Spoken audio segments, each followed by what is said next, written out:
Hello and welcome. And Bitcoin is falling. At least I looked and noticed Ethereum's down 5% against Bitcoin. NEM had a decent loss. I noticed Vertcoin, which was starting to pump, well, it dumped everything it pumped. And then I figured, oh, is Bitcoin going down? And yes, it is. It is down to 6,200.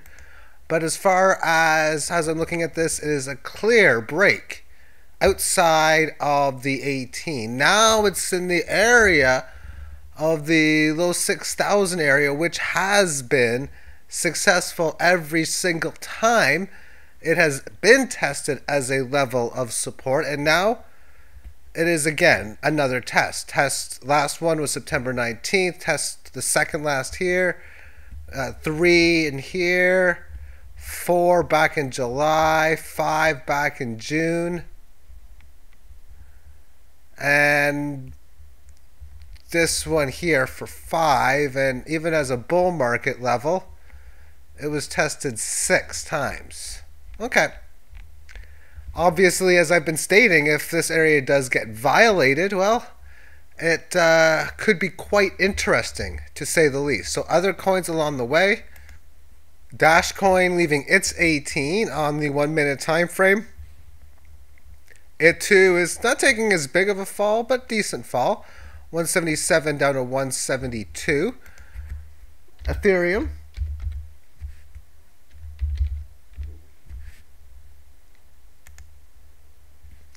As we can see, this has fallen close to 10% from this area of 226 down to 206. Litecoin. It's down to 53 as it was in around 58, crossed against Bitcoin. On its 1 minute time frame, it has fallen from the 88 handle down to 83. So it's as expected when Bitcoin, at least as I'm thinking anyway, Bitcoin has a significant move down. Altcoins will follow suit with higher volatility.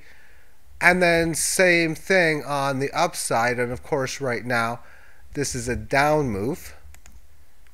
With NEM against Bitcoin, we can see in here 15-minute time frame.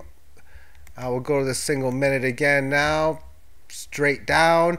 It's all happened roughly around the same time across the board.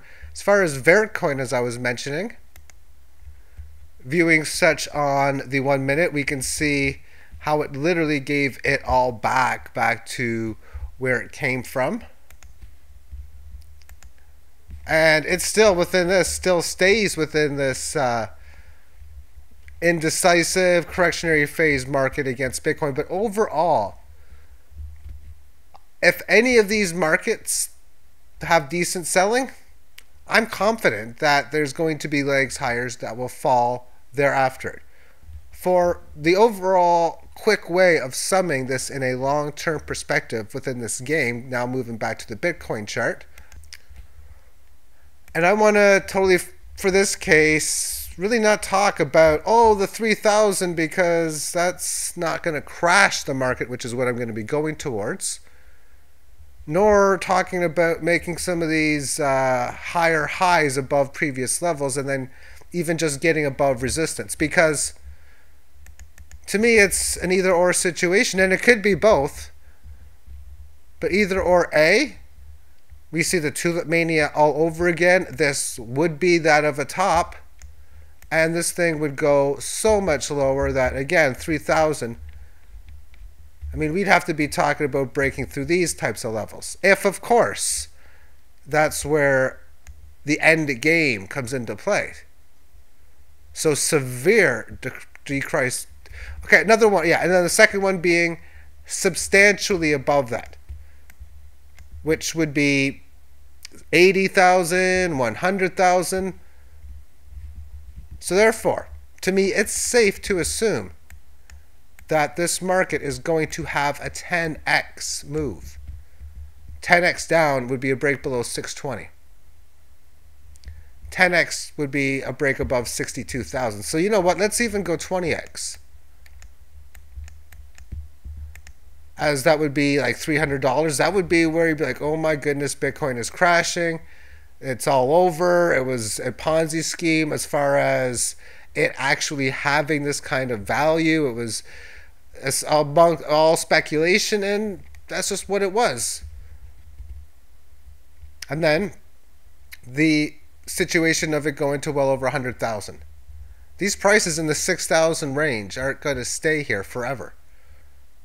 And major market movements are most certainly going to continue. And as I'm playing it, I am betting that the overall situation over many years is going to have decent size moves higher. Thus, I wouldn't be surprised if Bitcoin fails in the future. But I do believe that the fiat currency system is going to crash first. And there's going to be people rushing in to things like precious metals and cryptocurrencies. I want to talk about things like collectibles, antiques, numismatic style investments. Because in situations of deep currency troubles, there's going to be two parties amongst the fence. One, as inflation levels get higher, and inflation is already a part of our world right now, as prices are significantly over the last 20 years been rising decently. But people are going to be needing cash. And if they have things like $500 value comic books, so on and so forth, well, that's an easy way for them to come up and get some money. And then there's going to be people wanting to get out of the dollar, trying to get whatever they can. Again, gold, silver, and cryptocurrencies are definitely going to be in the mix. So I kind of wonder, I think that the buyers are going to get the better deal of the situation, but I don't think that collectibles are going to crash too much, because there's still going to be buyers that are going to want to get out of the dollar and into real assets. But any type of short-term moves, okay, so if this thing does happen to break the support, because there's been several scare situations of this market having a significant breakdown. And now, as of, well, just the action that happened a little after 9 o'clock p.m. Eastern Time, the next scares came into play. We can see the volume in here has just been magnificently high, which is obviously normal whenever you have considerable moves within the market, when a big up and down moves. We can see now on this, the size of this red candle down as it now approaches 6,100, looking to break below it.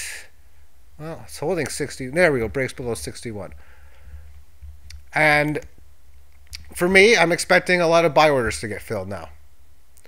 So thank you for tuning in, and have yourself a great day. Bye-bye.